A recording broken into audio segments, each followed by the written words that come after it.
It's a new dawn. It's a new dawn. It's a new day. It's a new day. It's a new dawn. It's a new dawn. It's a new day. It's a new day. It's a new dawn. It's a new dawn. It's a new day. It's a new day. Eddie Nestor, no joke, and there's no jokes about it. Best podcast on the air, and it's a shame to live without it. Curtis Walker, slick talker, auto tune in every week. Boss lady, she's a vegan, so there's never any beef. Eddie Nestor, no joke, and there's no jokes about it. Best podcast on the air, and it's a shame to live without it. Curtis Walker, slick talker, auto tune in every week. Boss lady, she's a vegan, so there's never any beef. Talk about the world's choices with black voices, giving platforms to the people till we're all treated as equal. They have special guests, they're never second best. Here to represent, giving golden knowledge, they're the treasure chest. Good vibes and real talk about the world we're in today. They have thought-provoking topics, always have something to say. Leave an impression in your brain, making this lockdown feel sane. Join three of the best and get the most out of your day. Eddie Nestor's no joke, Eddie Nestor's no joke. Every Sunday midday, everyone's in ship shape. Eddie Nestor's no joke, Eddie Nestor's no joke. Every Sunday midday, everyone's in ship shape. Eddie Nestor's no joke, Eddie Nestor's no joke. Every Sunday midday, everyone's in ship shape. Eddie Nestor's no joke, Eddie Nestor's no joke. Every Sunday midday, everyone's in ship shape. Hashtag no jokes. Hashtag no jokes. Hashtag no jokes with Eddie Nestor and friends. The lockdown edition. Eddie Nestor, no joke, and there's no jokes about it. Best podcast on the air, and it's a shame to live without it. Curtis Walker, slick talker, auto tune in every week. Boss lady, she's a vegan, so there's never any beef. Talk about the world's choices with black voices, giving platforms to the people till we're all treated as equal. They have special guests, they're never second best. Here to represent, giving golden knowledge, they're the treasure chest. Good vibes and real talk about the world we're in today. They have thought-provoking topics, always have something to say. Leave an impression in your brain. I'm going to try and do this as ladylike as I can. Get some lentils on it.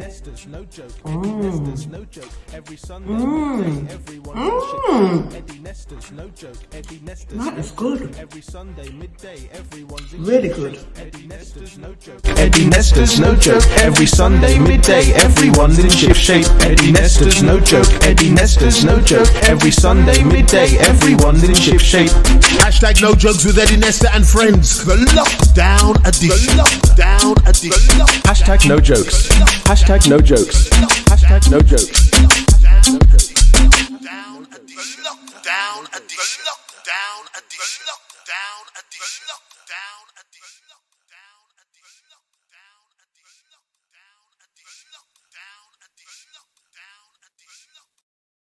It's a new dawn. It's a new dawn. It's a new day. It's a new day. You're not getting beaten every day, okay? You don't wake up and get beaten every day.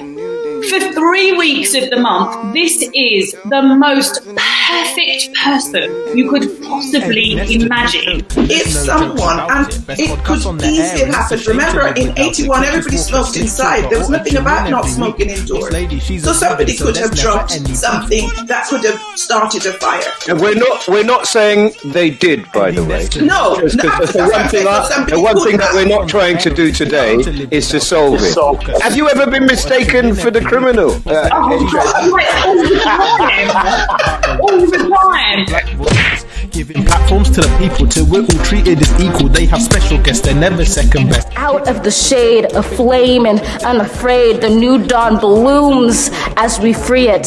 For there is always light, if only we're brave enough to see it, if only we're brave enough to be it.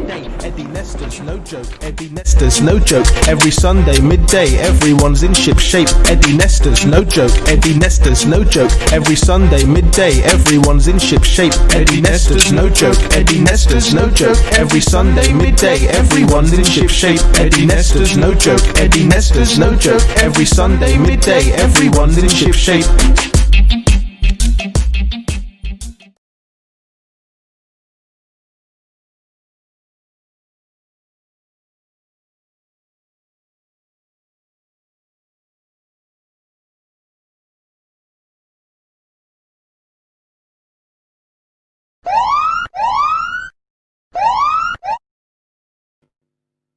Greetings and welcome to hashtag No Joke. Thanks very much. It started in lockdown. We're still in lockdown. And we're trying our best to bring you news in a different way that pertains to particular types of people. That's a little edgy. It's a little fresh. It's sometimes heartbreaking. As you can see, almost every week now, we have that RIP column, and it's just marking the fact that we're in a serious situation. I think 90,000 people or so have died now in the UK. We know a huge proportion of people from minority ethnic communities are reluctant to take the jab, and certainly we'll be talking about some of that today. We've got an international cast. It's kind of like hashtag No Joke international version. We're going to New York, we're going to Malaysia, and we'll see how this thing actually works. Talking of working, somebody who is not is Curtis Walker. How are you, Curtis? I'm loving the introductions every week, and they get nicer and nicer. No, yeah. I'm not working at the moment. I'm hanging in, enjoying the snow. It's just amazing, isn't it? It's wonderful. As my mother said this morning, God is good. And then I said, so what about Corona? She hasn't answered me yet. Yeah, but you must stop doing that. You got to stop doing that. You're really the problem child. You've always been the problem child, and you continue to be the problem child. We got a show today, mate. I've tried to not put too much in, as you say, but there's loads of things going through my head. So you're going to have to help me out. Let's. I'm here for you, my brother. Somebody who may disagree with you about the power of God, actually, because when I tried to contact her, it was like, leave me alone, I'm in church. Okay. And so, yeah, she's been on before. I told her we gave her an easy time when she came on before. We're not mucking about with you. Love use this we thing. Don't get me in your mix up, you know. Because if you're setting her up for somebody, set her up for yourself. Because I ain't got your back. Okay. Thank you very. I work with somebody like that, Robbie G. I know. So I kind of know what that's like. You know, you do what you're doing, and you know, we'll move on. She's a doctor. She's a fierce warrior. She actually auditioned for a part in Black Panther, but they said she was too fierce to play the general. Dr. Shola Moss Shogbamimu. Welcome back to hashtag the No Joke. Wakanda, my queen. Hey, Curtis, how you doing? Hey, I'm very well, doctor. Come in peace. Amen to that. Amen to that. Yeah, live long and prosper. I can't do that one. I can't do that one. We have a book there. So yes, you've the funny thing is, right? Curtis has got a book. You've got a book. Our next guest has got a book. I feel like it's a club that I'm left out of. How have you been? How are things? And how is it with the book? Good. Thank God. The publication day was on Thursday, so that was the 21st, and just getting really great responses. I like to say like that. You know, I've got 3 kids, so writing this book was like giving birth to a 4th child, but without epidural. Okay. So I'm glad it's out now. Is that the feeling when you have a baby? I'm glad it's out there. Oh, heck yeah. I mean, like a week to the end, I'm like, doctor, this child can exist outside the womb. Come on, sharp. Let's do something. See, my story is slightly different. You know, Boss Lady is kind of Earth Mother, believing in natural remedies, food, and the like. And what happened is she decided she didn't want any drugs. She didn't want any interference. Her body was natural. It was a temple from which anything holy would come. And then what, as you probably know better than anybody else, doctor, once that pain comes, give me the drugs! Give me something now, please! It was terrible. It was, she swore. She is a very unladylike behavior. Yeah, it's a different world. Listen. Thank you so much for coming back. And as I said, we'll talk about the book. A lot to talk about this week in weird ways or whatever. Curtis, last week you accused me of liking strong women and only having them on the show. I kind of, I commended you, Eddie. Don't twist my words, bro, to fit your narrative. Why do you look to fight with me all the time? No, because you're misquoting me. Nothing frustrates me more than people misquoting me. When I'm wrong, I'll take it, but don't misquote me. I commended you on finding all of these lovely, strong women because they're few and far between.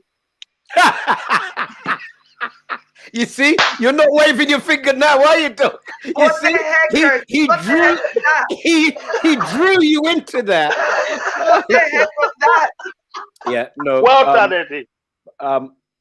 Here's a guy now. So he has just been awarded an MBE in the Queen's Honours. I call him a two-headed monster because he and his brother used to have these parties that were just like the highest, most influential collection of people of color I've ever seen in any party that I've ever gone to. I only got invited once, which tells you all that they think about me. He's working out of Malaysia at the minute. He's a former BBC executive, and in truth and transparency, when I was going through my tough time in August, and I was writing letters to the BBC, and it was going to be a different chapter in my life. He's one of the people that I went to help me write that letter. He's a fierce fighter for diversity in the media, and it's our pleasure to welcome from Malaysia, Marcus Ryder. How are you, Marcus? I'm doing very well, Eddie. Hi, Curtis. Hello, sir. Welcome, my brother. Welcome from Malaysia. Your introduction took as long as the flight to get there, I'm imagining. Yeah, you got a lot to live up to, right? Because we've had all these fantastic women, and now we've got you. The pressure's on, man. Bring it on. Bring on the pressure. It's cool. So what time is it in Malaysia now, Marcus? 8:10 at night, obviously. All right. Wow. So 8:10. And the weather, because you're in t-shirt, because it's very different here. What's your weather like? Well, first of all, you're in a t-shirt, Eddie. But the weather's gorgeous. It's a tropical country.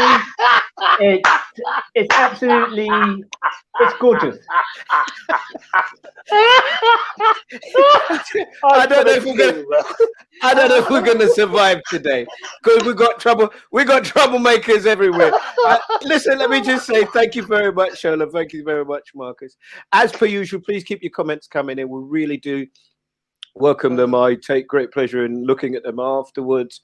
We'll put as many of them as we possibly can. We've got the boss lady looking at them, assessing them, and the like. Please. We also, again, I've got to say to you, I joke about Curtis every week, but I'm blessed. I'm working at the minute, but we've got a number of people who have come on, and the qualification for helping to work on No Joke is that you are unemployed. So all the people behind the scenes, if we can give them something, so whether it's a t-shirt, a hat, a mask, or whether it's making a donation or sponsorship, please, all the links are there, and we really do appreciate your support. Okay, let's move on. Right, so we talk about it being really, really warm over in Malaysia, but as Shola and Curtis tell you, it's snowing here. But you know, often I tell people I'm a bad man, and they think that I'm only joking. I only say that. Here was my warm up for today's hashtag No Joke.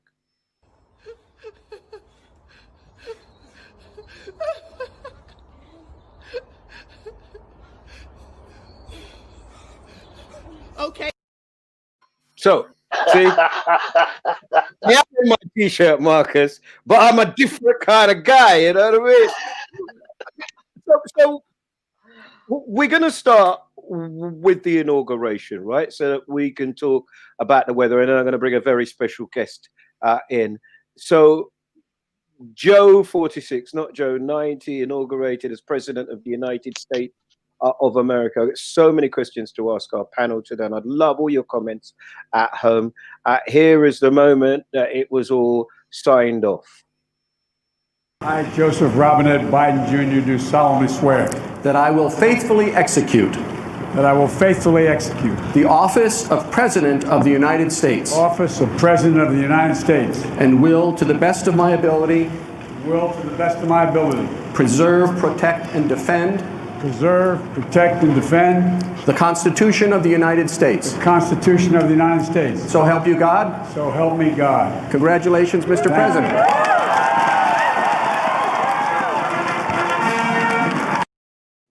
So, I wonder, a moment in history or not? As I say, I'll bring on our special guest in a little while. Doctor, let me start with you.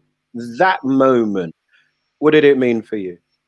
Oh, it's like, I think like for the rest of the world, waiting to exhale.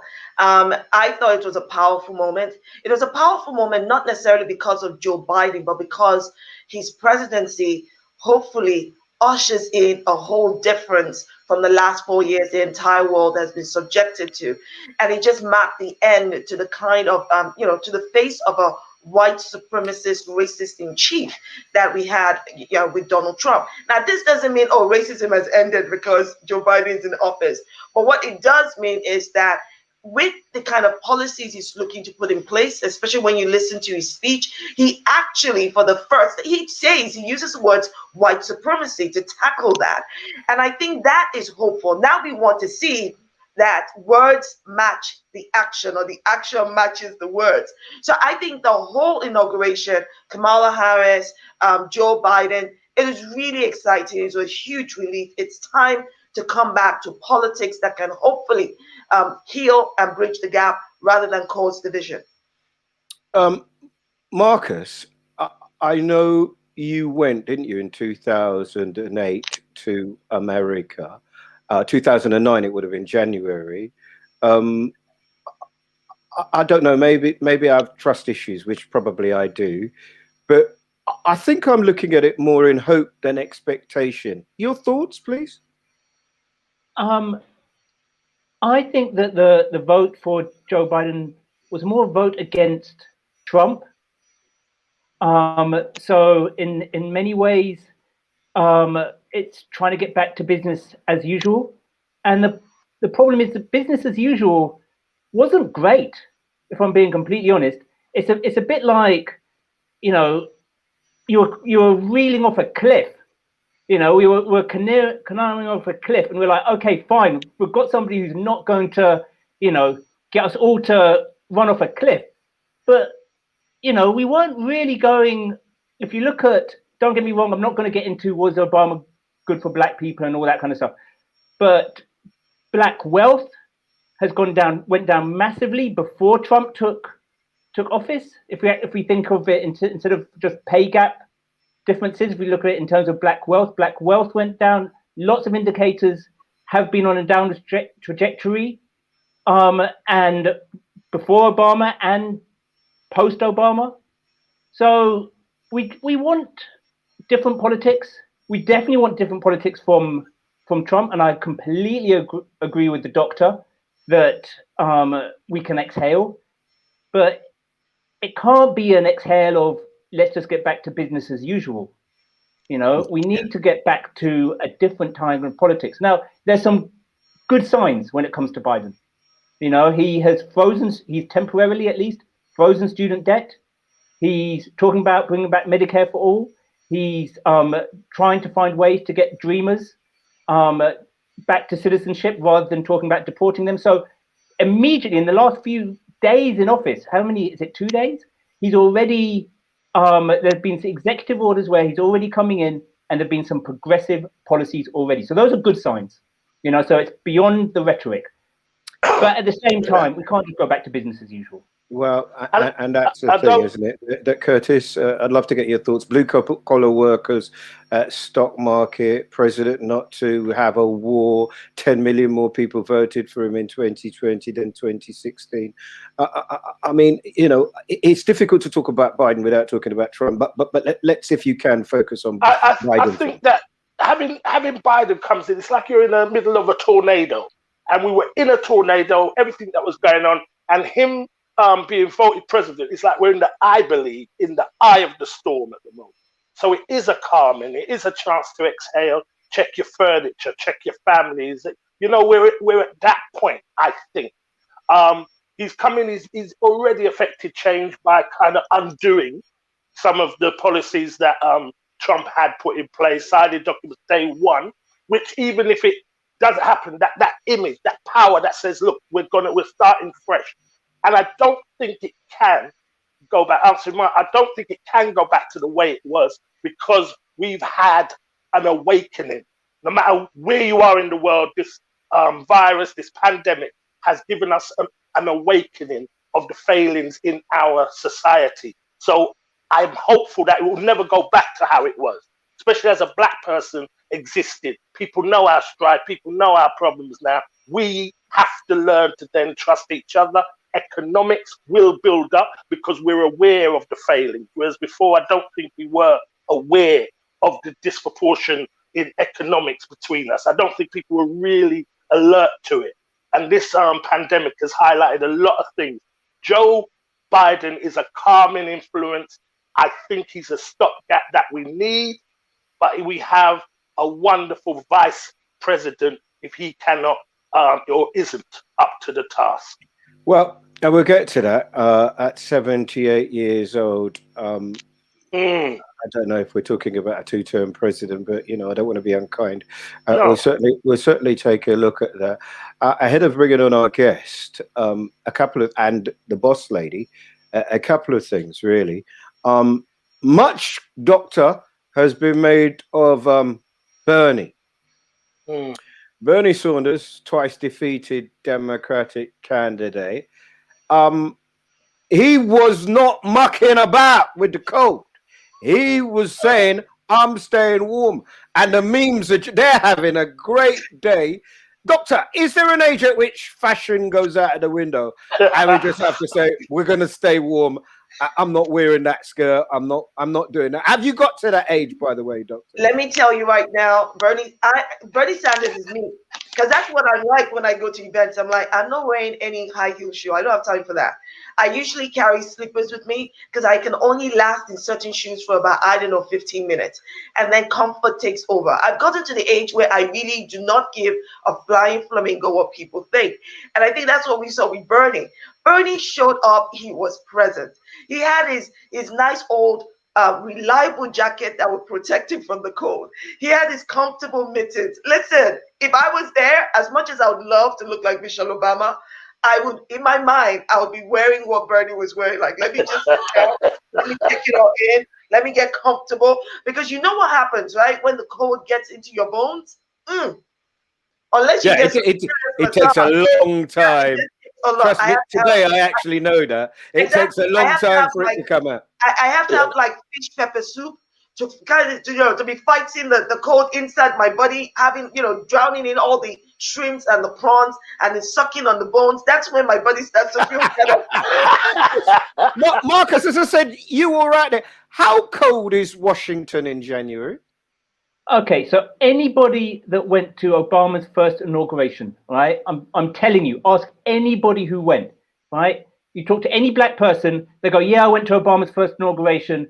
It was great, amazing moment of history. After they said that for the first 30 seconds, the next 30 minutes was, I've never been colder.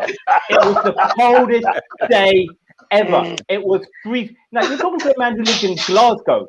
I lived in Scotland for 8 years, right? I have never been colder. So I don't know what it was like at that inauguration a few days ago, but Obama's inauguration was freezing, right? Yeah. And you say that Michelle obviously looked amazing, right? She looks fantastic. But I can guarantee that she had thermals, long johns, vest, that purple superhero outfit. Yeah. She had, layers. People, you're talking to if you remember, layers. In the first gloves, layers.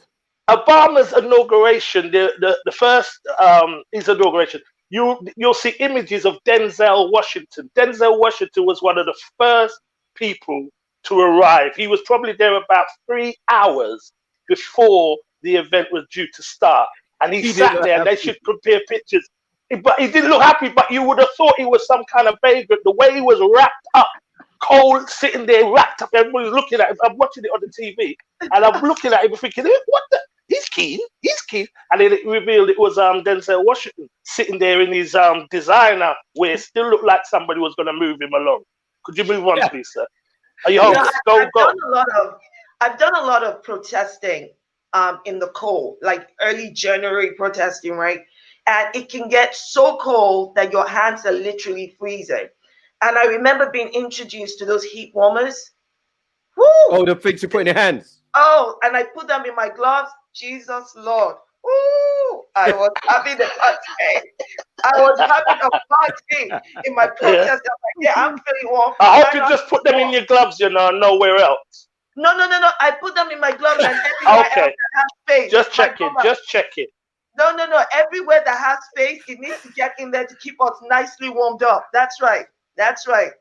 Yeah, I first time I had those is when we got to the top of me and Mrs. Nesta at Kilimanjaro, -30. When you haven't had any sleep is not any fun at all. Right, ahead of our star guest, I'd like to get Boss Lady on to give us some of the comments that are coming in. Boss Lady? Hello everybody. Hello, hello, Boss Wonderful. Lady. Hello, Curtis. Hello, Marcus. Nice to see you. Hello, Eddie. Good afternoon to all the listeners. What about me? You didn't say Shola. You were the first person I said hello to. Okay. Queen Shola. Come on, ladies, sisters. Wonderful as always. We don't want any fighting today. Please, no fighting. Please. Calm down. And I always have to address the sisters first. But just thank you to everybody for your comments. Keep them coming in. A lot of them about Trump and Biden. Tracy is saying, thank the Lord. Tracy is saying, thank the Lord Trump is no longer in office. Such a dangerous, evil human being. Donna Henry saying, I feel the world is beginning to put itself right again. However, Trump had 76 million voters. So Biden can't take his eye off the goal. The Trumpeters are so bitter. I do wonder if the gap will ever be bridged. Bev, whose cousins live in America, says they feel much better. They can breathe more freely. Nevi says Biden being sworn in means nothing to him. Corruption is corruption. Just because the leader changes means nothing. And Geraldine says America cannot get any worse. Better days to come. And that's the general trend of most of the comments that are coming in. Most people believe in that it's a better day in America. And just to big up our sponsors, Andy from CIMA is a design engineering company for the private sector. Thank you, Andy, as always. Alison Delaney from Little Bird is a gold standard company helping individuals achieve their full potentials. Thank you, Alison. And to the legendary Potential. And to the legendary Lewis Mastermind, our new sponsor. He's got a show today from 4 till 7. Please check him out. Here's a little ad. Who spends more time in the shower, men or women?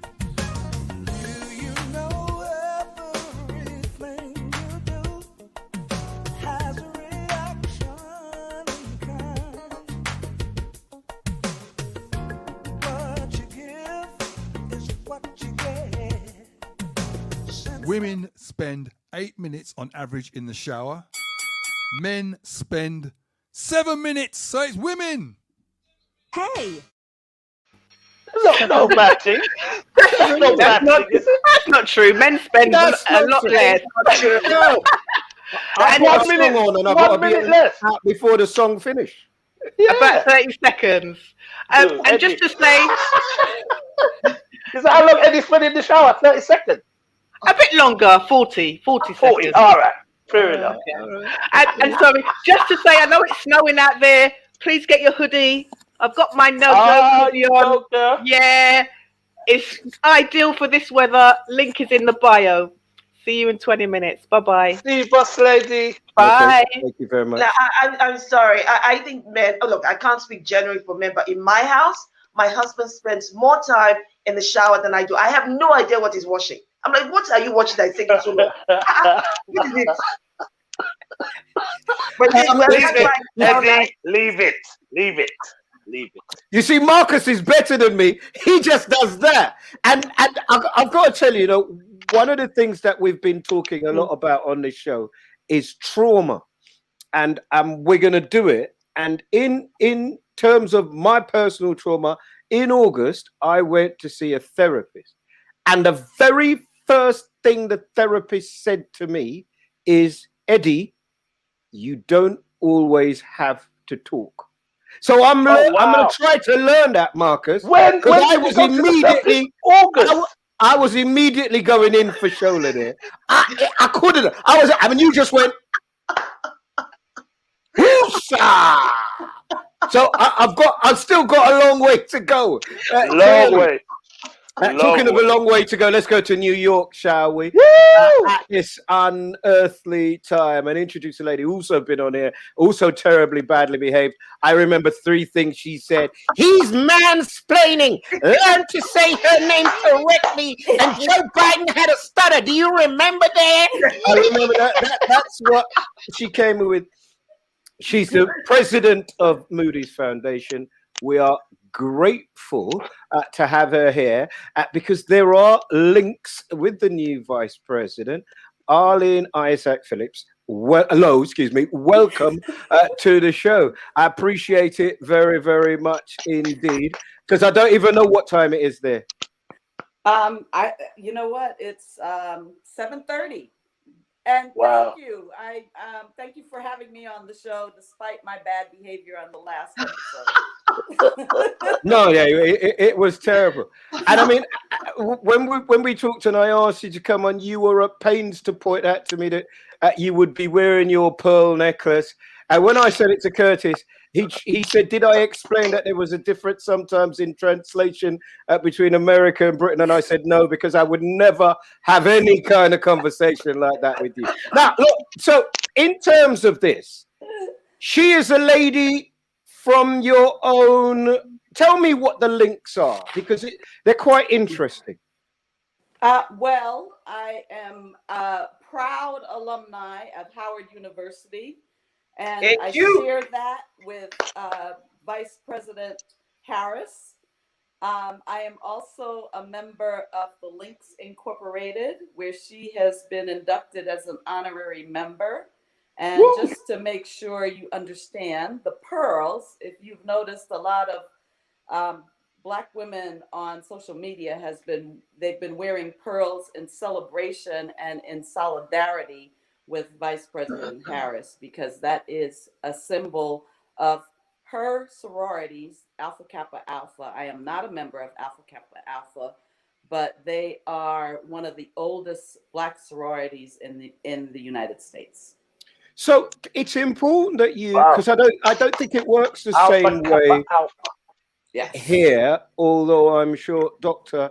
Marcus will explain that there may well be groups of people who phone each other, who decide to support other people. But just tell us how it works, because there's so much being made of how it worked under previous presidents and how it might work now. Tell us why this thing is so important, because I'm really interested in using links from over there to see, because we've got nowhere near in terms of power where you guys have got in America. Well, let me just say this. There is a Links chapter in London that was actually started in 2017. And it was started by a number of people who are expats, but there are quite a number of UK British women who have joined that organization. And it might be something interesting to explore going forward, because I think the need for sort of having a more formalized presence for solidarity, for sharing, and for support.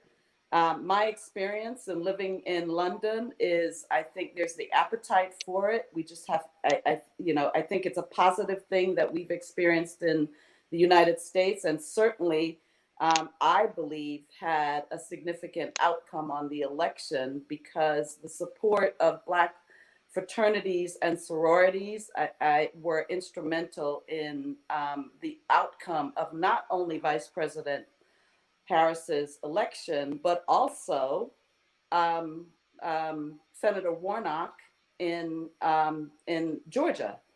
And so Stacey Abrams, who's a member of Delta Sigma Theta, Ralph Warnock is a member of Alpha Phi Alpha. Those are all Black sororities. And while they're different fraternities and sororities, when we have a common cause, we definitely support each other. Right. So, Ollie, let me come back to you. So, Marcus, you're a champion of diversity. You're an absolute monster. You're in everything. Recently doing a tour with Lenny Henry. You're giving tours. You're giving lectures. But, you know, it is important to talk about how things like that can be brought back to this country. All the obvious things Arlene said there, working together, developing ideas, supporting each other. And somehow it's never quite worked in Britain, is it? I beg to differ. It's about networks. When you introduced me as somebody who, along with my brother, used to do lots of parties, right? And that's, even though I knew you from previously, Eddie, right? One of the ways in which we reconnected was through these informal links. Yes. You know, and you yourself said that at these kind of parties, you know, there wasn't much dancing, but it was loads and loads of connections, loads and loads of social interactions, new people meeting each other, Black people meeting each other.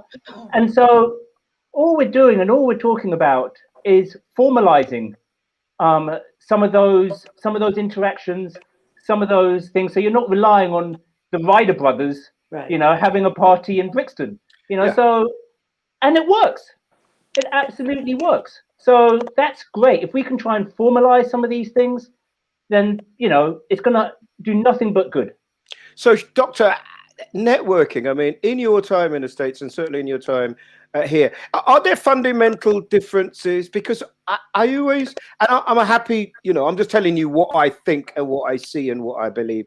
I don't know anything, but I certainly believe that, you know, you have a much more can-do attitude in America.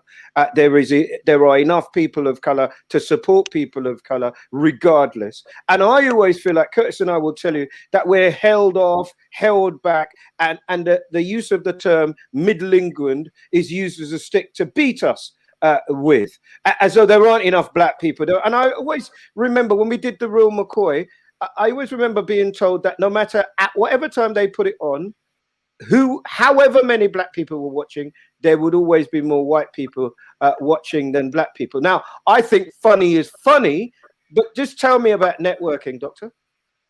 I think, okay, so first of all, I agree with Marcus that I beg to differ that there's a vast difference between networking in the States and networking here. But this is what I would say. I think that the value of your net worth is often determined by your network. And some of us perhaps don't have the tools to maximize the benefits from our network. Some of us don't even go to our network when you need to maximize the opportunity. Think about it, Eddie. You said in August, when you had an issue, you tapped into your network. You went to the likes of Marcus, right? That's your network right there. That's having your back right there, right? Let's not go into the therapist. But the point is, our network, we can groom our network, we can grow our network as well. But to the point you raised about when you were doing, you know, the kind of support you get from the Black community, let us also be cognizant that our network as a Black community should not be determined by the barriers that we fight against in a systemic racist society. Right, so it's not Black people's fault that network said to you, well, more white people are going to watch the show than the Black people. That's not it. I think all of these things can set, but we need to do more. Those who get into a position of influence, whether formally or informally, we need to be more visible about how our networking power works. And this is why we say to people, don't wait for LinkedIn to call you an influencer before you know you're an influencer. Go out there and influence what you need to influence, whether it's on your dining table, in your school, or in the workplace. And if we are not being visible about it, doesn't mean it's not happening. Well, that's what I think. I accept that 100%. And perhaps it's because Curtis and I, and maybe Curtis will disagree with me as well, we inhabit a different world to you. So, you know, when I look at our Home Secretary, let's say, our Home Secretary is a woman of colour, is putting in policies that would have prevented her own parents from coming into the country. But what I'm saying is that maybe perhaps, Curtis, the thing is that support needs to be broader and a network needs to be broader than just colour. I'd love to get your thoughts, Curtis. Yeah. Can I say the other aspect I found different is there's an internal or there is a network, right? But I think the difference in the United States is we're unapologetic about that network, and so there is an aspect of I'm Black, I belong to a Black organization, and I'm going to help Black people. Right. Period. Point blank. And if you know I'm a member of that organization, that's what you know I should. But where that changes here, Arlene, is because of the economic power that the Black community have in America in regards of the sheer numbers. I've got friends in America who just do stand up or perform comedy at just the universities, and they're away from their homes for a year doing a tour of America, and that is just in front of a Black colleges or universities, and they're able to sustain that kind of living. In Britain, you couldn't really. You can go from London to probably Pens or whatever, Scotland, some part of Scotland, and make a little living, but you'll be back by the weekend. To be honest, you know what I mean? So the numbers change in regards to that, and regards in us as supporting each other and having that power to say, I'm only networking with Black people, like America can say, shoots us in the foot. But you don't do that. No, right. Hold on. Let me come to Marcus. Let me come to Marcus, and then I knew this would happen. Let me come to Marcus, and then I'm going to bring in the VP, and then we can bring these other elements into it. If you're watching at home, if you're listening, I'll be honest with you, lots of what people are saying here now is resonating with me. I think every single person I've called to do this show since we've been on it is somebody that I've known in one shape or form or admired, and I've never thought of calling them, and it's only because we're doing the show. So maybe you haven't, just bear in mind, maybe you have a network and you don't really call it a network, or you've never utilized it. Yeah, it's like the doctor was saying, you're not utilizing the network we have, but in regards to just solely saying we're only going to have our Black people like this, it will shoot us in the foot. It will hinder us. And it's about inclusion as well, because we have to trust. Right, so I keep waving, Marcus, keep waving. You bring in your white friends, your brown friends, you make those connections, and then it's our responsibility to connect the blessed dots. Do you know, sometimes I meet people who are not necessarily going to be a blessing to me, but then God sends me someone, I go, whoa, I know the right person for you. Yeah. And then I connect them. Yeah. I don't live in your world. I live in a world where Black people make it and pull the ladder up behind them. That's the world that I live in. Marcus, I'll give you the word. Let me give Marcus the last word on this, and then we'll move on to the VP. Two things. Stop calling it networking. It's just called friendship, right? Nah. Networking is too transactional. Right? I beg to differ. Networking is too transactional. I'll tell you why, Curtis. Right? If the only reason I connected with Eddie was because I thought I was quote unquote networking, right? He would not have called on me when he needed me, right, in the summertime. I would not have called on him when I need him. And all the people, it's about networking. You see the difference, Marcus? A friend, you don't call on a friend when you need something. You call on a friend because you're calling on a friend. Do you understand what I mean? It's not about needing. Eddie only calls people when he needs something. No, Curtis. No, seriously. Joking aside. Joking aside, seriously, this is really important for me. Joking aside, right? That's the really important part, because a network, and when you talk about networking, are people that you call on with LinkedIn when you want to get a job. And that's not how you get the job, right? You get the job by having continuous connections throughout, right? Now, maybe I'm being a bit naive calling it friendships, but it's about forming a real relationship rather than thinking network. Well, secondly, okay. Right? Secondly, really quickly, please. Curtis saying, you know, if I only relied on black people going from London to Glasgow, right, I would be broke. I could survive a week, right? That's about black people paying you. That's not about black networks, right? When I want to publicize my book, right, I am calling up all my connections at ITV, all my black connections at The Guardian, all my black connections at The Mirror, all my black connections at the Metro, right? And I get some brilliant publicity. I am absolutely sure that Dr. Shola is doing the same, right? And I it's need to doing tap into your brilliantly. connections, my brother. But we have the same We connection. have a relationship. We will talk afterwards. Yes, yeah. You two talk afterwards. 'Cause I don't really want the two of you anyway. Well done. We'll talk about the book, Marcus and you, Shola. Arlene, just quickly, have you written a book?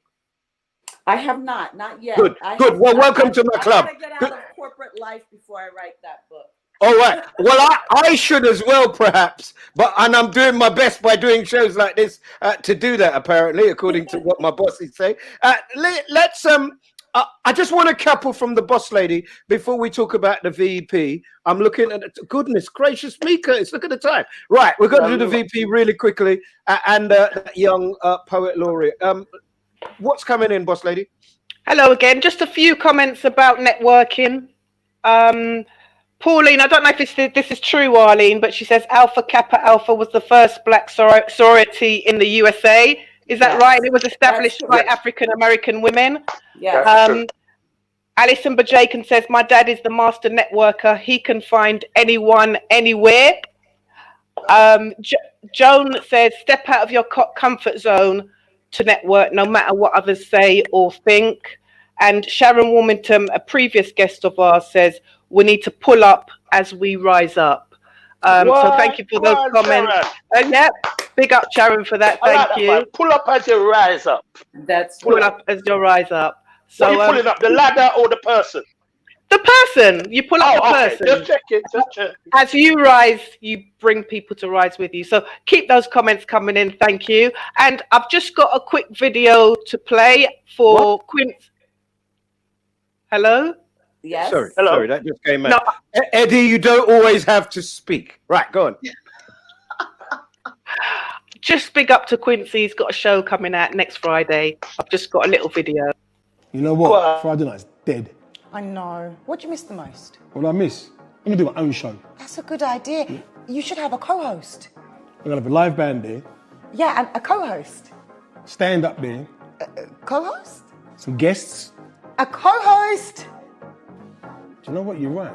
A co-host. Let me call the man then. Extra Time Fridays, each and every Friday, 9 p.m. UK. Make sure you check it out.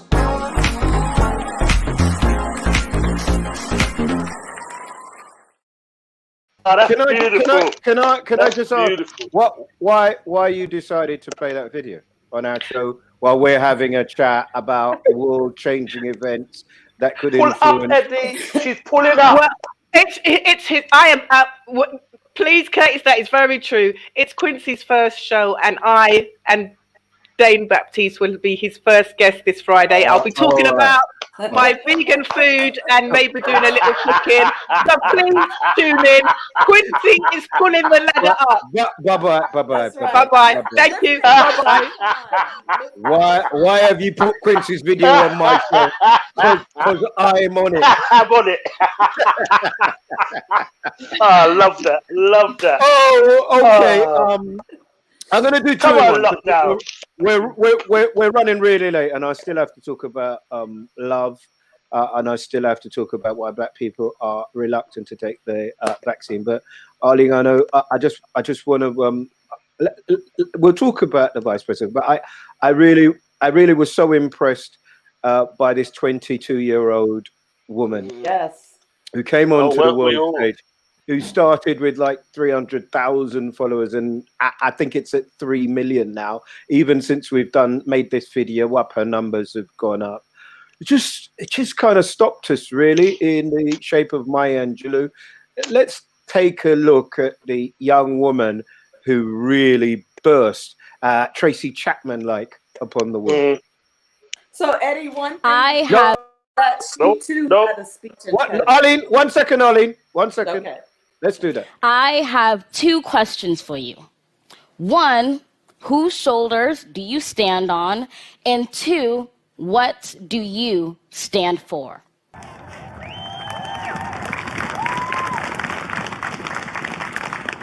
Mr. President, Dr. Biden, Madam Vice President, Mr. Emhoff, Americans, and the world. Poetry has never been the language of barriers. It's always been the language of bridges. We've learned that quiet isn't always peace, and the norms and notions of what just isn't always just is. We close the divide because we know to put our future first. We must first put our differences aside. We lay down our arms so we can reach out our arms to one another. We seek harm to none and harmony for all. Let the globe, if nothing else, say this is true. And it's this connection making that makes poetry, yes, powerful, but it also makes it political. We've seen a force that would shatter our nation rather than share it, would destroy our country if it meant delaying democracy. And this effort very nearly succeeded.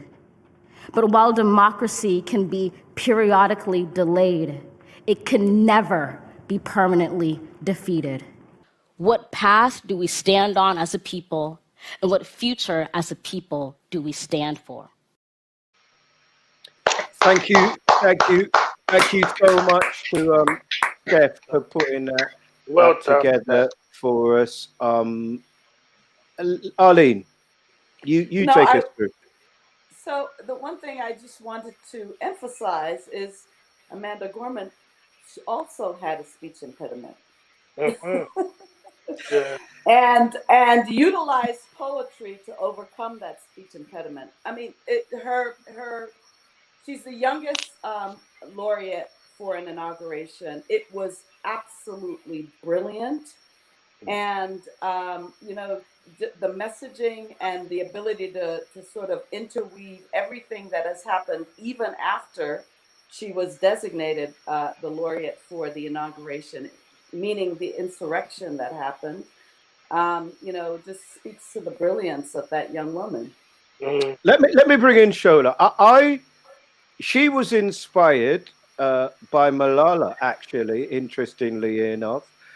I can't get away from the idea that there were amazing women, not just of color, but I think, on another day we could talk about the president's wife, who's an incredibly impressive specimen of humanity and will carry on working as a doctor. But, was this the kind of dawn of the woman? Because it's in terms of, and I know that sounds really weird, but they were so powerful. They were so inspirational in all that they did in that moment. And with him being 78, you feel as though our VP is going to one day be president. Your thoughts, Doctor? So, newsflash, the dawn of the power of women has existed for centuries, my brother. You go, girl. You go, girl. Teach it. Teach it. In 2021 is that you stepped off the platform so you can see the brilliance of our power. That's all. That's all, what you are seeing with Dr. Jill Biden, with Madam Vice President, and also brilliant women here in the UK, is that we've reached a particular point, whether it's in politics, in society, where women are going. This is what we're doing to all those unfair and prejudiced societal perceptions, and we're holding our own, and we're like, bring it on, because you will see the power of who we are in our words, in our action, by the works of our hands, because we are blessed. The only reason you are is because of us. Don't make me get started. So the dawn. Well, I 100% agree with you. Marcus, if you were looking at this as a TV editorial, putting together the highlights of that day, of course, you'd have to have the president and the moment he takes the oath. What would you pick out as some of your highlights? And would the women be front and center of that?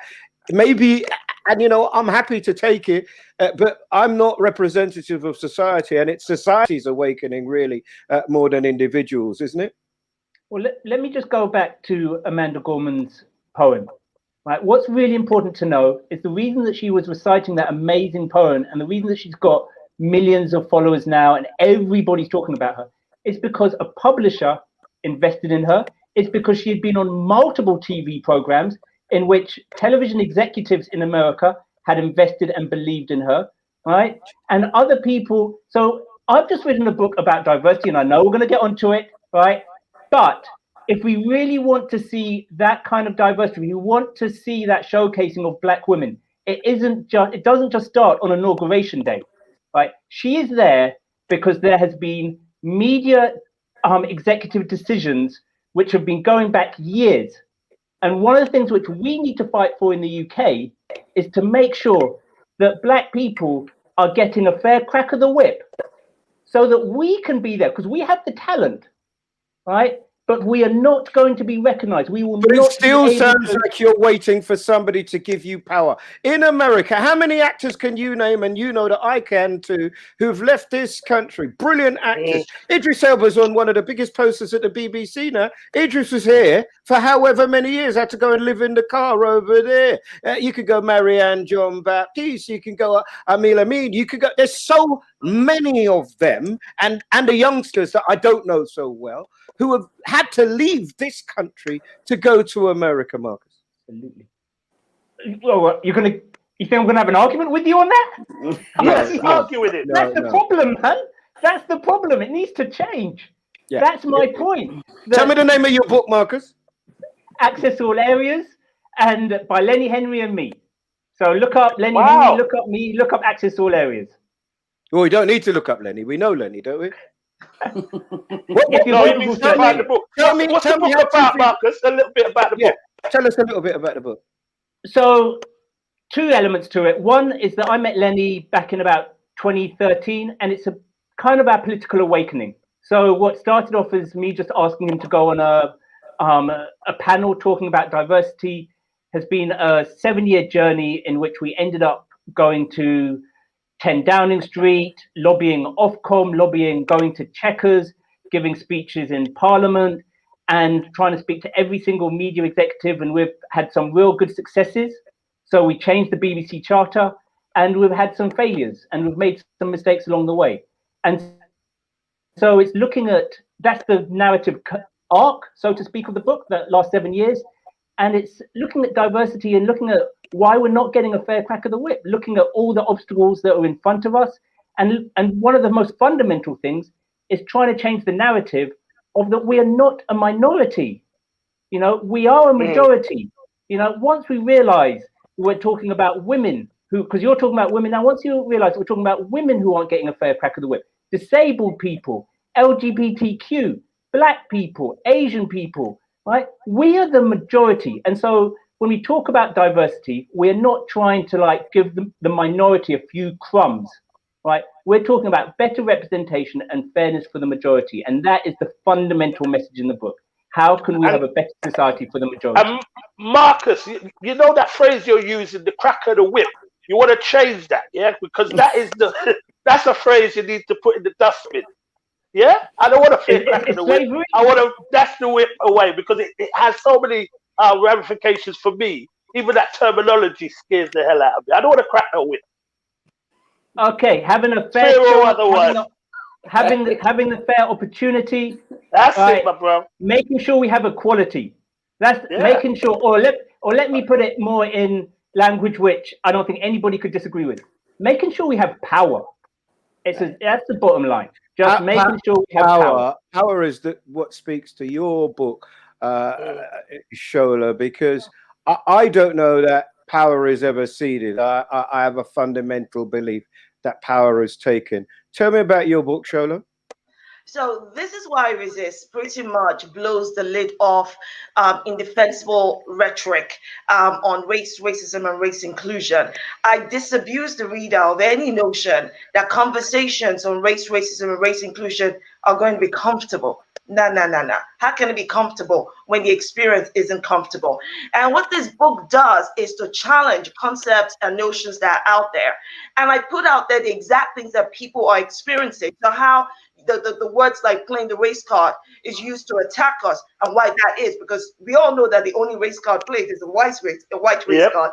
And I talk about this. I talk about identity politics and how that puts systemic racism at the center of the very politics which shapes the laws, policies, and processes that are meant to protect all of us but suffocate some of us. So you will find me constructing what racism is, what white privilege is, totally demolishing this whole notion of reverse racism. Of course, talking about the feminist movement and this fear, this irrational fear of the Afro-visible feminist. So this book, I would say, is a no holds bar. So if you're looking for a thought-provoking conversation and you're looking to challenge, please, this book is for you. But if you want someone to feed you and you want to feel comfortable, walk on by. And this book then concludes on the most vital question of today. When will our white siblings progress? And I talk about that. What it definitely does is to give us the tools we need to use to move forward. The how, but I also talk about the what. So there you go. Yeah, there's the how and the what. Thank you, Doctor. Thank you, Doctor. There's a circle, Arlene, in terms of what Marcus described there and what the Doctor described there. It does come back to whether you want to call it friendships, connectivity, support, networking. They don't, both of those descriptions, though very different, come back ultimately to one thing, because people force things, change things when they are forced to, when they are confronted with them in a particular way, don't they, Arlene? I think that's true, but I also think there is power. What gives voice power is having support, right? And so when we talk about making change, it's one thing to stand up by yourself and have a position. It's another thing for you to be able to galvanize a group that's powerful enough to also reach out to their networks. And I think when we started talking about the power of fraternities and sororities and other kinds of networks like that, it's not about keeping it just Black. It's about giving you support and power to advocate for what you know is right. Yeah, but it's also strategy, you know, and it's also when you're working certainly within a corporation, something that I've had to learn, there are different ways and you're not going to win all the battles. And it's sometimes that Pyrrhic victory doesn't give all that you want it to. Now, look, I've got some other stuff that I want to do. Fundamental to where we are at the moment, nigh on 90,000 people have passed away. Disproportionately, it is affecting this wretched disease people from a Black and minority ethnic background. Now, I happen to believe personally that economics play a part in that. I'd prepared a show on Friday where we were dealing with the 500 thing, because I've been told by every leading medic that I've had on my show, it is not about people disobeying the rules. The most fundamental important thing to getting people to adhere to the rules is the idea that if you are in a lowly paid job and you test positive, that you are going to be paid. If you can't feed your family, then you're not going to get tested because you don't want to be proved negative. Curtis, let me come to you then. Your mum has had it, and so has mine. The vaccine. The vaccine. Thank you for that. It's all right, bro. Use your words. What do you think about the reticence, and do you understand the reticence of a proportion of people of color in relation to taking the vaccine? I do understand it, and again, I think we've covered this already in regards of trust, and there is a lack of trust. There is a lack of understanding. You will always have doubters who believe this debate about they put a chip in you. All of that rhetoric is going on throughout the community. It's something that they want to tag you, know where you are. And I was adamant that my mother had it. She was apprehensive about it, but it was important to us that we gave her the vaccine, and she willingly went along and taken it. I've got aunties who haven't taken it and have refused to take it, and they have their own reasons. But it's always they don't trust, and if you don't trust the system, and black people have never been comfortable with the system, because as the doctor would tell us, the system has always been aimed to hold us down, to oppress us, to devalue us. And if you're in that system and they're telling you get a vaccine, it will make you well, they're still not trusting it. But I, for one, when my time comes, my age isn't right for it right now, will be taking the vaccine if they say you can't travel. Yeah, and that's the thing, isn't it, Marcus? That, you know, there will be a limit. I mean, people often get upset at me for saying it, but if it is the virus in the way that I understand it, you are going to have regionalized outbreaks for quite some time to come. You may well have to take a kind of vaccine every year. But if you don't take it, Spain have already said, unless 70% of the population are vaccinated, they don't want to see tourists coming back. Tell me about what they're doing in Malaysia. All right, so I'm going to skip Malaysia, and I'll talk to you about China, and I'm going to talk to you about Indonesia. Right. Right. So first of all, nobody over 65 is getting the vaccine. Right. And the reason for that is that they realize that they're going to have to keep lockdowns. And so the most important people, if you want to get rid of the virus, is to vaccinate the vectors of that virus. Wow. Right. So they are vaccinating taxi drivers. They are vaccinating all the different people that can carry the virus. So don't get me wrong, my mum has had the virus. She asked if she had the virus, and me and my brother were like, yes, definitely. So if you get the chance, the vaccine, right? Wouldn't be saying yes, get the virus. Sorry, misspoke, right? But yeah, she's had the vaccine, so absolutely. But it's very interesting that the countries which have really been able to have had the best policies with regards to the virus are not vaccinating people over 65. And once again, right, Europe and the US, right, is so racist in its way of its looking at the world that it keeps looking at its own policies and it keeps saying, yeah, we don't need to look at Asia, right? And yet, if we want to see where it has been successfully tackled, we have to look at Asia. But if you're looking at Asia, but the democracy plays a part, doesn't it? Because you have to be in some kind of dictatorship for that to fly. I don't know if that would fly in England. We're not vaccinating. That's the same thing. You may well be right, but that's the same thing which I heard back in January. Right? Everybody in the UK was saying we couldn't do lockdowns in the UK because we're free. Yeah. Right? We couldn't do right. And lo and behold, that's the same arguments I was hearing. Right. New Zealand is a democracy, Curtis. I just point that out. New Zealand is a democracy, led by a woman, by the way. And they're not vaccinating people over 65? No, they've been incredibly successful with what they're doing, is my point. Yeah. Right. But point number two. But my point was, are they vaccinating people over 65? That's the argument we were having, discussion we were having. But your so New Zealand, if you... Yeah. But the argument surely has to be, right, what is the best health policy, right? And if we're not even having the discussion, right, as to what is China and Indonesia doing, if we're not even having that discussion, something's wrong. So I'm not saying, if we have the discussion and we decide that vaccinating people over 80 is the best one, I'm happy with that. Yeah. But let's have the discussion. If we're talking about democracy is about actually having those discussions and then coming to the right policy. I think it's a double whammy in the United Kingdom and United States. First one is that we have an embedded long history of distrust, right, in the medical history, in how Black people and ethnic minorities have been treated almost like guinea pigs.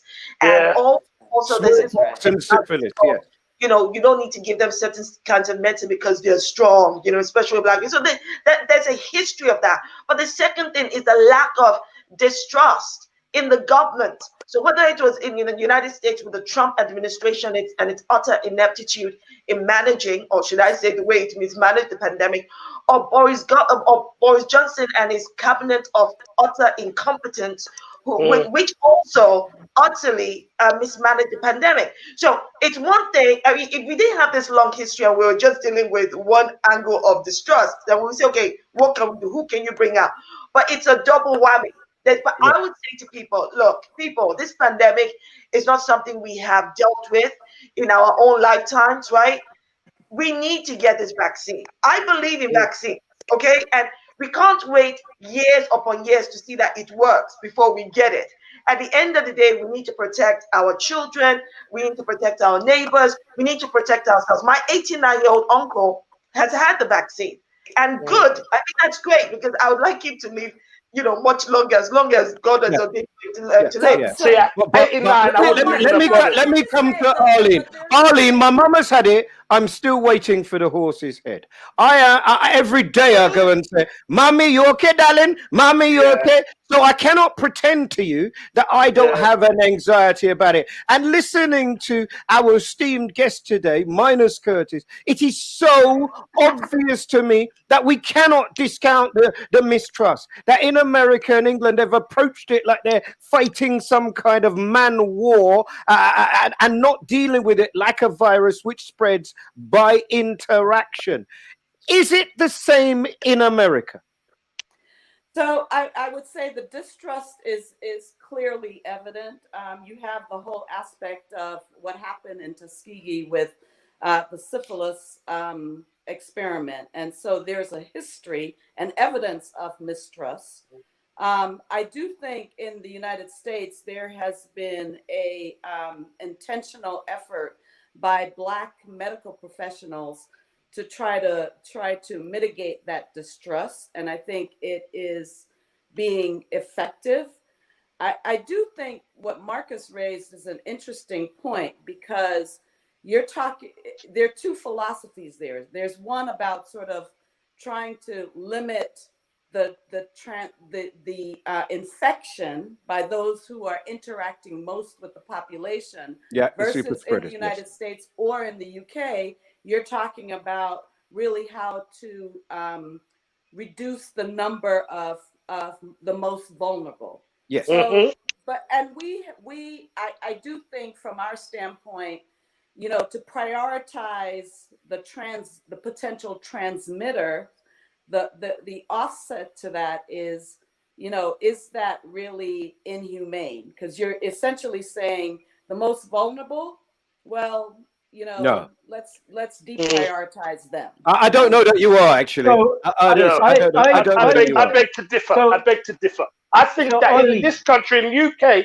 we should be giving it to the teacher. We want to open our schools, but yet teachers aren't on the list of people to be vaccinated. We want the police to go and have confrontations with people and they're shouting in their faces, and we don't want the police to be and we don't have them vaccinated. It just doesn't make sense to me. But as I said many times, Johnson is not the one for this.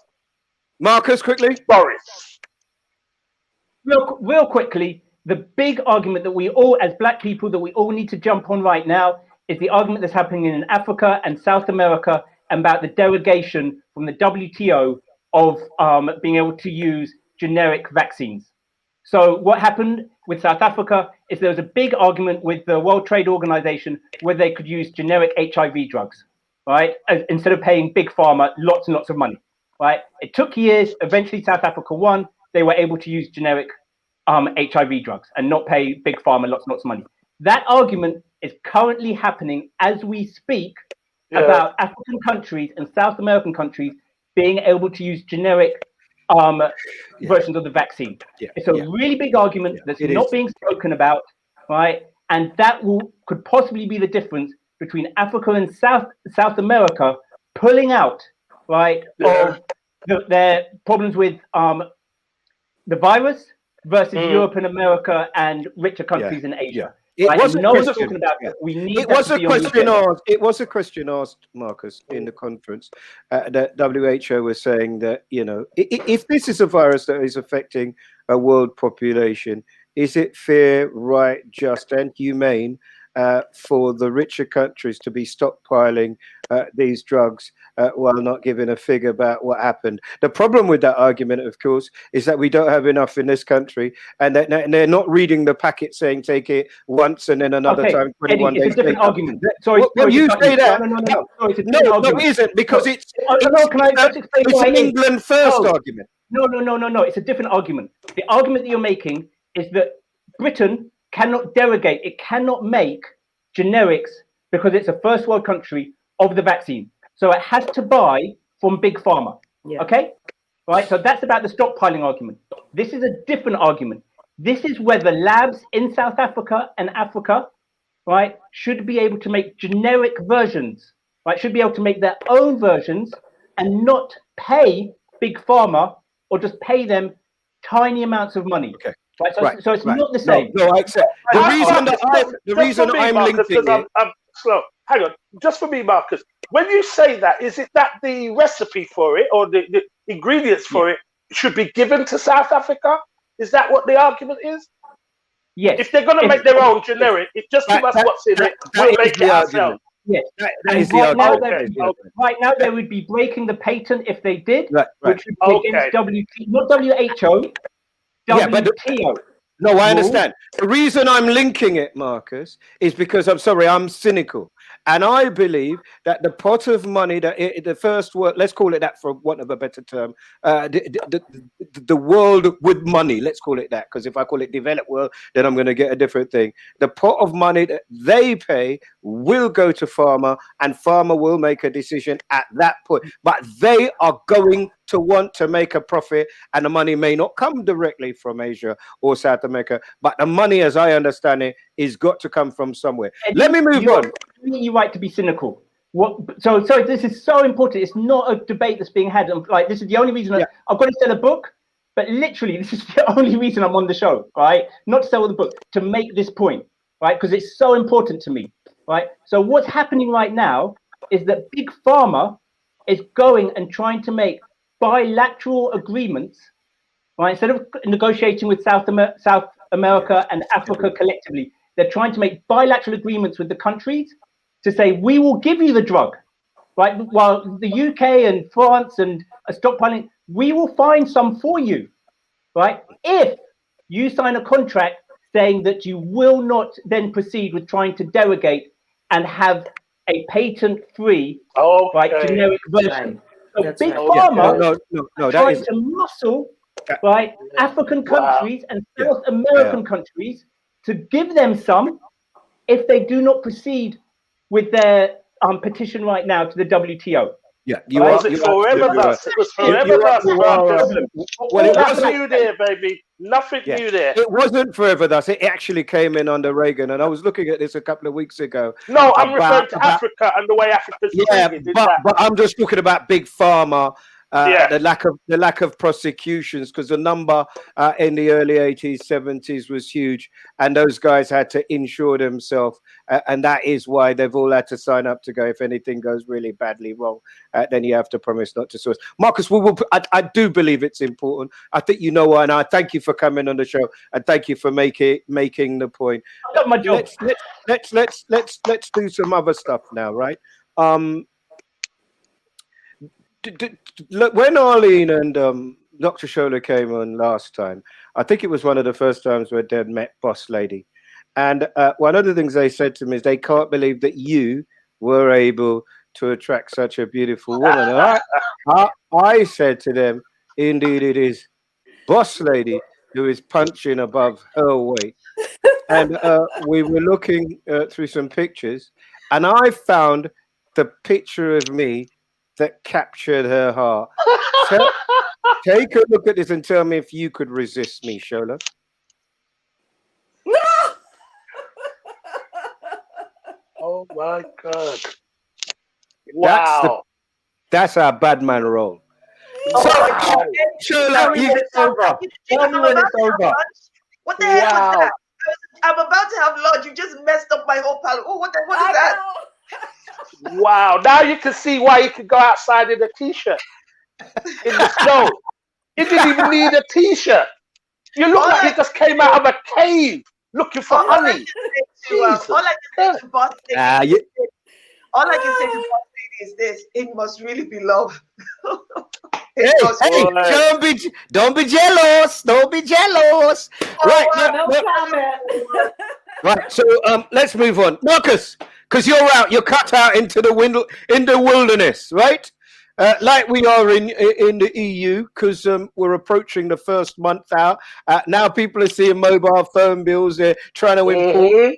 They're seeing taxes and like that. So I'm cutting you off, Marcus. You're out on your own in the wilderness, on your Todd. Except, Marcus, you can take one book. You can take one song, Marcus, and you can take one person. Let's go, Marcus. Right. One book, The Known World by Edward P. Jones. Oh, well done. Amazing book. It jumps around in time. It's about slavery. It's also about class amongst black people, because it's about some black people who owned slaves, but it's also jumping around in time. It's a fantastic book, right? And it's the kind of book you can read 7-8 times and you'll get something out of it. The Known World, Edward P. Jones. Right. Listen, you're taking too long. Okay. Hurry up. Right? Right. I can see why you two get on now. God, that must be a hell of a phone bill, bro. Good. Right. So that's your book. Right. I wanted song, film, and person, but you gave me book. Right. Song, film, and person. Go. Film? Oh, Lord. Is that a film now? Is that a film now? Is that the second make of the 10 Commandments or what? Film? I think More Better Blues. I love the soundtrack. Yes. Okay. Yes. Right. You get that. Right. Okay. Song. Long I've been in lockdown, cornier my taste has got. It would have to be some old Luther or Freddie just to ease my stress. Oh, right? wow. It's just some corny stuff. Yeah, you don't have to ease your stress. I've told you can take somebody with you. Then if I'm easing my stress, it's got to be either my wife or my son. Oh, for goodness sake. I'm banning that. We're not having, as they would say, family. All right. Family. That's at me. All right, fine. I'm not taking. Obama. Yeah. Michelle Obama. That's it. That's better. Obama. Talk, yes, you pervert. She got her thermals on. Anyway, it's a desert island. Arlene, give me yours. Come on, let's go. And don't muck about. The song would be Loving You by Minnie Riperton. I think it's just a beautiful rendition of love and her talent. Okay. The book would be Becoming by Michelle Obama, because not only was it about her experience, but I think it was a lot about women's empowerment and coming of age. Really? I was number 50,722 when she came, because that's the number I was at. Right, go on then. And one more? I'm sorry, and what was the next one? Well, you're taking Michelle Obama, I'm guessing, right? The person, and forgive me for being shallow, but...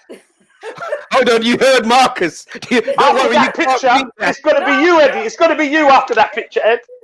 If I had to take a person, it would be Idris Elba, because I like swag, smart. Elbow? Hey, she's American. Leave her alone. Not hard to look at. He's not hard to look at. Idris Elbow. Okay. Okay. Doctor, yours is going to make me laugh, but God will forgive you. Right, let's go. Right, what do you want me to start with? A song, please. Song would be Revolution by Kirk Franklin. For me, it's a gospel. I love it. I love it. Big tune. Some people think that we've gone too far. Fantastic song. Okay. Film would be When They See Us, directed by... No. Why would you talk? You got to watch that whenever you're not doctor. You got to watch that every day. I couldn't even live in that moment. Eddie and Curtis, hold up a second. Thou shalt not interrupt me when I'm speaking. Are you listening to me? You asked for a film, I gave you a film. You're not arguing with me. What's wrong with you? I'm sorry, Mr. Vice President. I was speaking. What's the next one? What's the next one? I said A book. Book would be Things Fall Apart by Chinua Achebe. A brilliant Nigerian writer. Honestly, they should have given him a Nobel Prize for it, but brilliant book. Go read it. And who would I take to the desert with me? Aside from myself, of course. Look, I have a long list. I don't believe in choosing. I'll take them all. Idris, amen to the Lord. Oh, I don't know if you've seen Lupin. The guy who plays Lupin. Yes. Aside from the fact that I want to introduce his lips to lip balm, I will take him with me. That's right. Okay. You are such a disappointment to lip balm. And one more person, if I may, Duke Hastings from Bridgerton. One person. He's not no party having. One person.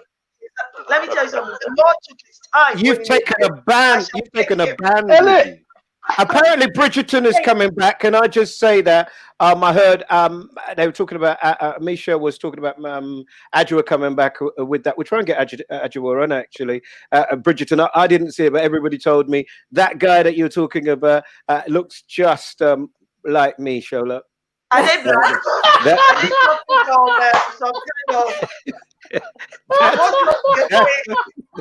That's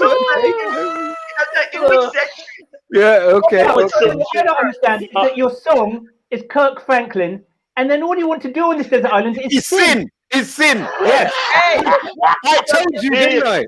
There you go. There's a woman for you. This is the problem with you men. Let me explain something to you. The Lord gave me good eyes to appreciate the work of His creation. I didn't tell you I want to do anything with it. I just want to appreciate it. You don't want any of the food. You just want to look at the menu, okay? That's called stalking, doctor. That's called stalking. I don't want to look. Curtis, would you like to play, or do you want to leave it alone? I want to play. I want to as a book. The Promised Land is Obama's book. I think it's fantastic. Or why I resist. I want to take that because that's a great sell. And musically, anything by Prince, I would take. 3 Ring Circus would be my first choice of a tune. 3 Ring Circus, Prince, anything by Prince, and I'm all right. And what else was there? A Person, Jill Scott. That's a great shout. That's a great shout. We're going to move on. We're going to move on. I'll ask the boss lady in a minute. What about you, Eddie? What about you, Eddie? Eddie, I will do it. Yeah, but I've got Curtis. I can see the time. No, do it now, Eddie. Do it now. Let's do it. Quickly. Now you sound like the boss lady. Stop it. No, but come on, do it. Like that. You put me under pressure. Well, Color Purple would be in there either as a film or a book because, in fact, the book, because the relationship with her and Shug Avery isn't explored at all, really. All right, just title it and move on. Next one. What's the song? No, you said okay, before we move on, okay, I do agree. Before I move on, let me just say, Curtis Walker, until you do right by me, everything you touch is gonna go wrong. Right. I want to quickly talk about love because yesterday one of the things that Robbie G has critiqued the show about, he's the guy I work with, is that you do fantastic subjects and you don't explore them, you don't move on. And last week, Arlene, Marcus, and Shola, we had a tough one actually.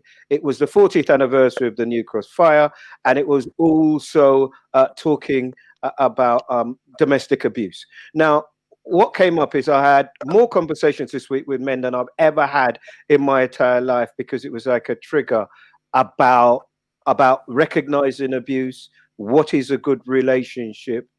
Shola, let me start with you because I'm going to tell you that my story is probably quite similar to, no, in fact, let me not speak for him, but my story I think is familiar to a lot of first generation descendants of Caribbeans, right? That my mum and dad did not bring me up telling me that they loved me. My dad, the first time I told him that I loved him, it coincided when I told him I'd become an actor, and he looked at me like he had lost his son.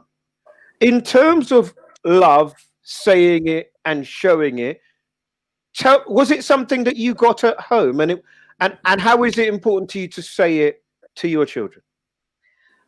Look, growing up, there was no doubt in my mind that my parents loved me. I probably got on their nerves every single day, but hey ho. Um, and my parents showed me they loved me. My father showed me in his own way, and he told me he loved me. My mother showed me in her own way, and she told me, and I do so with my children as well. I use every opportunity. I was just saying the other day, I mean, they're older now. I have a 14, 11, and 8, but I'm still kissing their cheeks and I'm telling them I love them. And I tell them that even when I get cross with them, I love you. Yeah, even when you get banned from ABC, I love you. I think it is important for parents to demonstrate that emotional connection to your children. I don't think that should ever take away from your role as a parent to teach them balance, to correct them, to discipline them. I mean, I grew up knowing that that exists and that is what you're required to do. I think what we find nowadays is either because of the society we live in and because of things that people are going through, because people forget that parents are human beings with their own dreams and their own lives too, right? And that we are juggling a lot. I think people tend to forget that at one point, these kids are going to leave, they're going to fly the nest.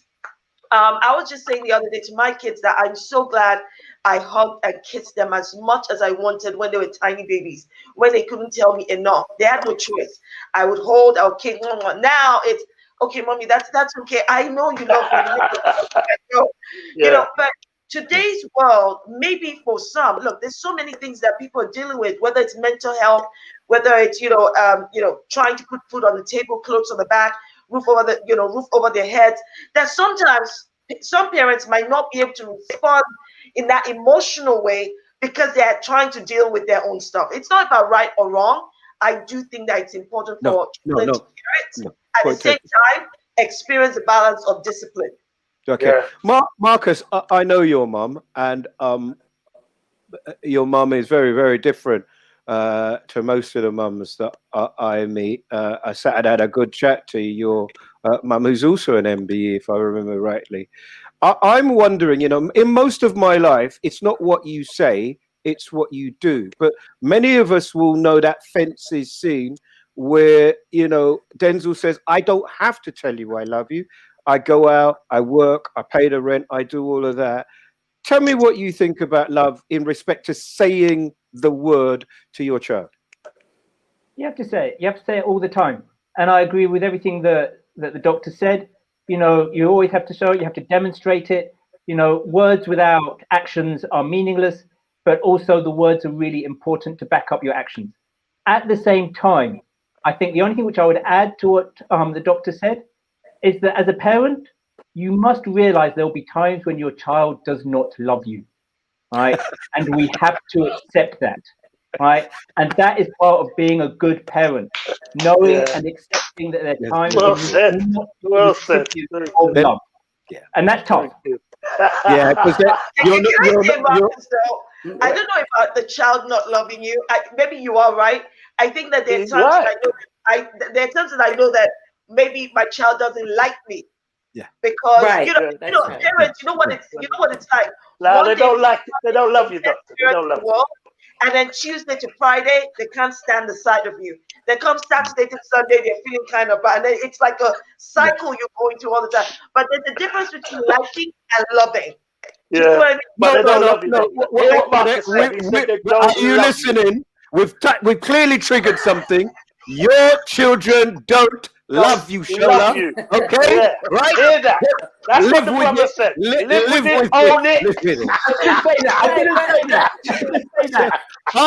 Arlene, my ask as an incredibly high powered, a bit like Shola actually, a bit like high powered, and whatever we say about society, it does look at it slightly differently. Were there moments where I see a lot of my female friends now who feel guilty about the amount of work they do and effectively attempt to buy the love through their guilt? Did you ever go through that, Arlene? And I, as a professional woman, there was sort of the guilt aspect, but I'm also West Indian, right? So I didn't necessarily feel guilty about the time I spent away from my kids. I traveled internationally when they were young, but I felt that, you know, I was there for the things that they needed and I could outsource the rest. What is interesting is my kids are 32 and 26, and they tell me they love me all the time. Now they do. There you go, Eddie. So now they do. Say, though, is when they're teenagers, that is not the indicator of how they're going to feel about you later in life. Yeah, because yeah. there are things that I made decisions for my kids in terms of where they would go to school or the things they would participate in. And today, as young adults, they have said to me explicitly, "Thank you so much for that, Mom, because it made a difference in my life." So I don't think you should, I mean, you have to let your kids know you love them, but I don't think it's a replacement for discipline or providing them with guidance on what they should do. The one other thing I would say about my mom specifically is, while she told me she loved me all the time, the thing that I think she told me that was the most influential in my life is she said, "You should not love anyone more than you love yourself."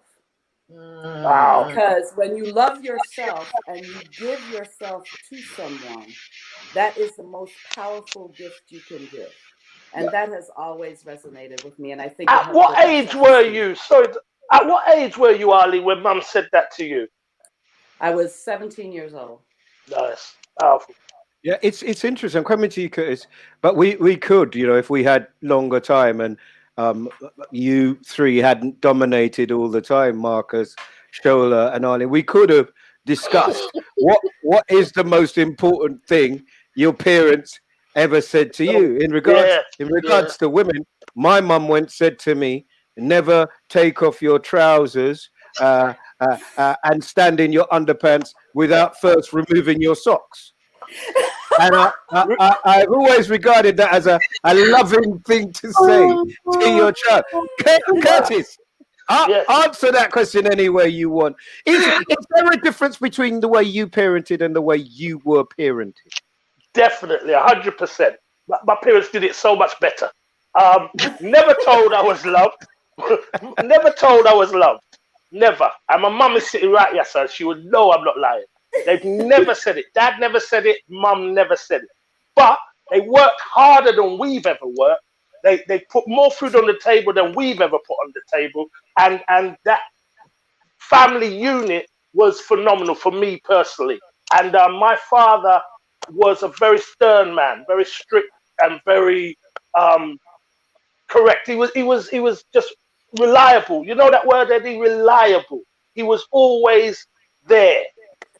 And that's all he was. He was punctual. He was strong. He was there. He didn't talk to me very often other than to cuss me, but he was there. And for my children, I told them I loved them every day just because my parents didn't say it to me.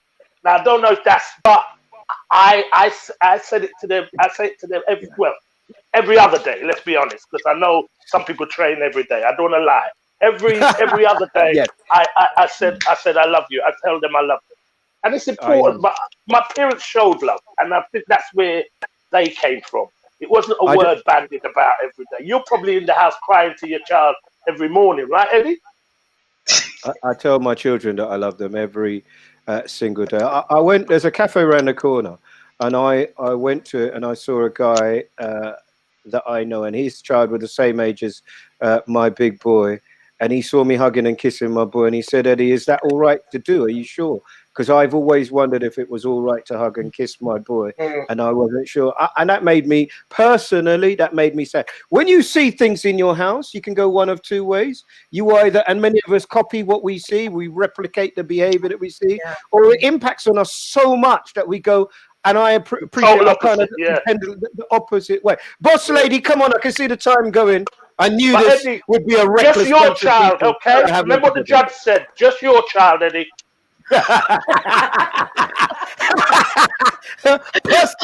Boss lady, wrap this thing up for us. Give us some of the comments that have been coming in, please. Well, yeah, just backing up with what you lot was saying.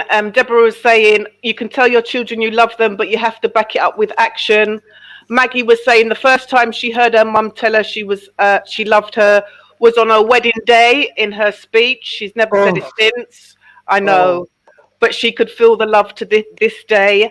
And agreeing with you, Arlene, if you don't love yourself, you cannot love anyone else.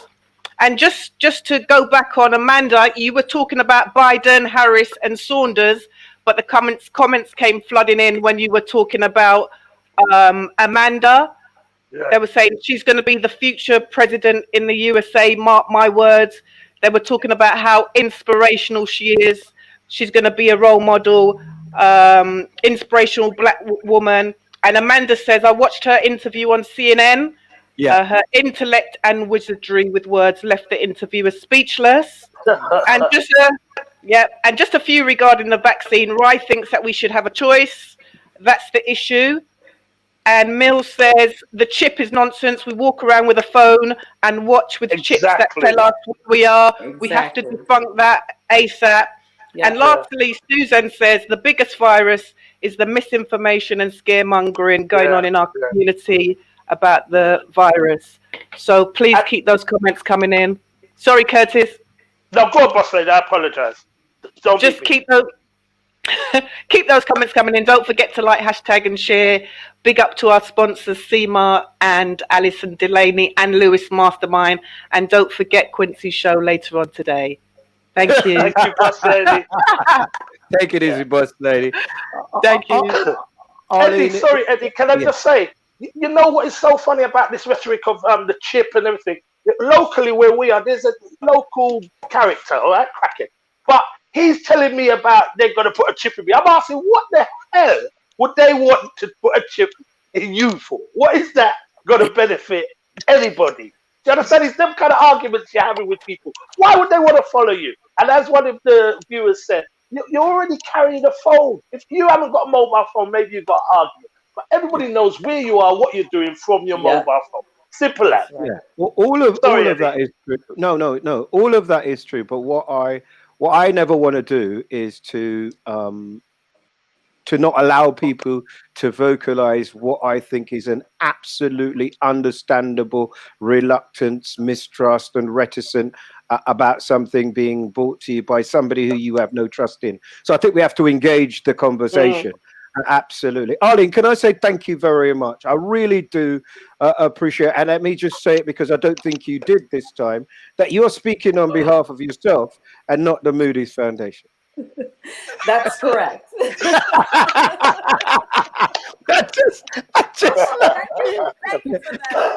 No, because I know you didn't go through comms to speak to me, and I don't really want any problem with you. Okay, I know you guys deal with litigation in a way that I can't even afford a full T-shirt. Well, I see you avoided me giving a perspective on the election, which I would have had to have said. No, well, yeah, and I'm glad. It's just that we started with a show that was at 1 hour, and it's crept to 1 hour 40. But I think with this stellar cast, I think it would have been ridiculous to have expected it to be anything other.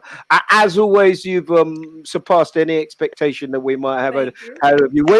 When this is all over, hopefully we'll meet and we'll break bread. Thank you very much, Arlene. Thank you. Thanks for having me. You can put your pearl necklace and your T-shirt back in the box now. In the safe, Eddie, in the safe. Now, sir, is dinner ready, Marcus? Because am I in dinner time? Am I interrupting dinner time over there? Dinner's long gone, man. It's 20 to 10 over here. So yeah. I had a good dinner. Just tell everybody again the name of the book before I thank you for coming on. Sure, it's Access All Areas, the Diversity Manifesto for TV and Beyond. And it's by me and Marcus Ryder and Lenny Henry. I'm going to go and read it, see if I can get some life into this career, because it might well be over very quickly. I need to diversify. Yes. Get me a copy, Eddie. Get me a copy. Absolutely. Marcus, again, just like, hopefully we can have some kind of reunion of the guests that have been on, have a party where there is no music, where it is about conversation, it is about support, it is about love and guidance. I really do, again, appreciate how you stepped in my moment of need, how you helped me, and I will never ever forget that. And thanks for coming on the show, my brother. Thank you. So it's been beautiful.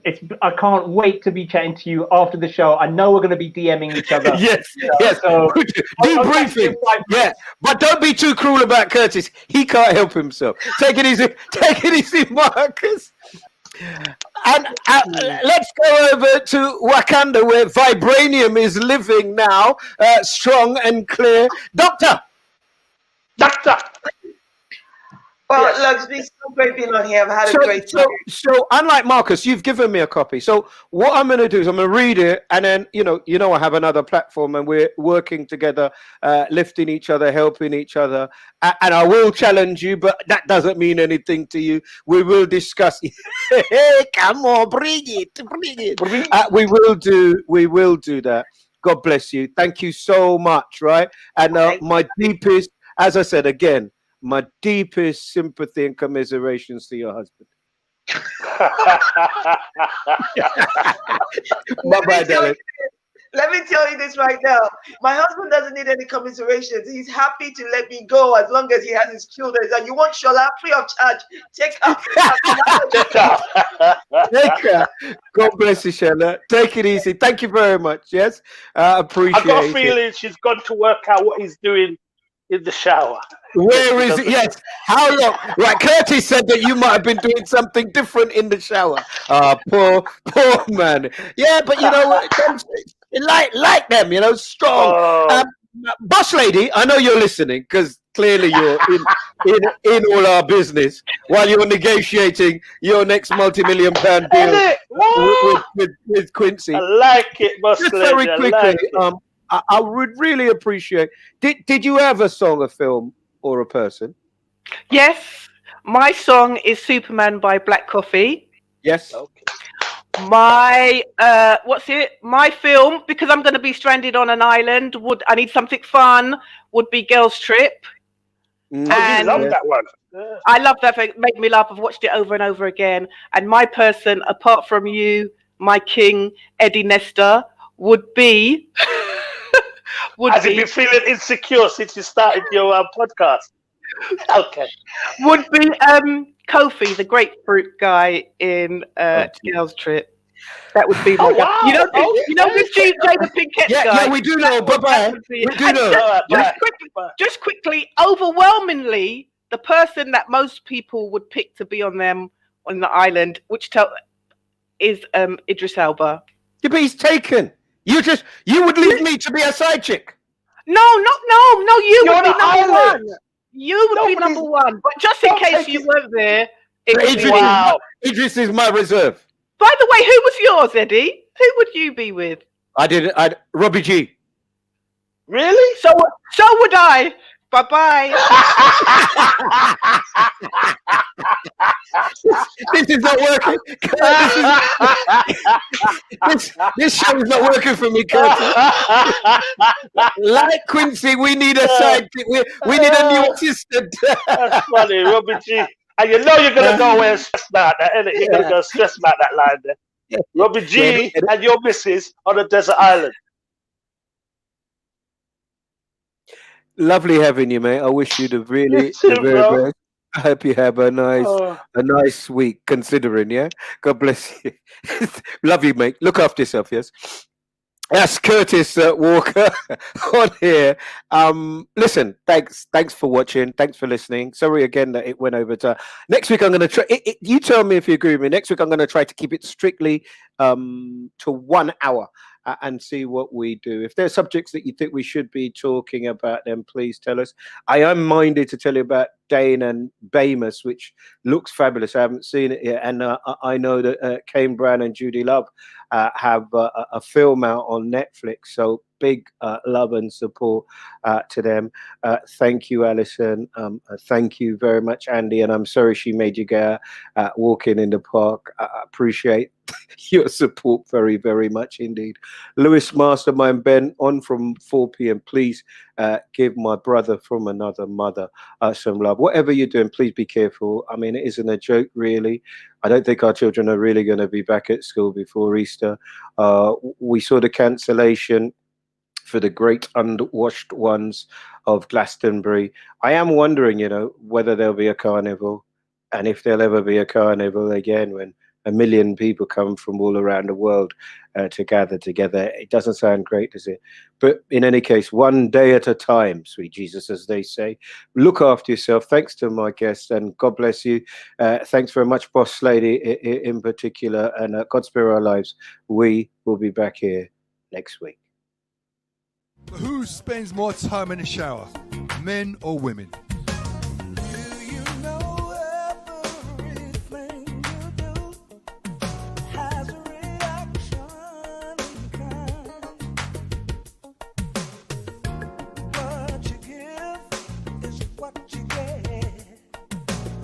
Women spend 8 minutes on average in the shower. Men spend 7 minutes. So it's women. Hey,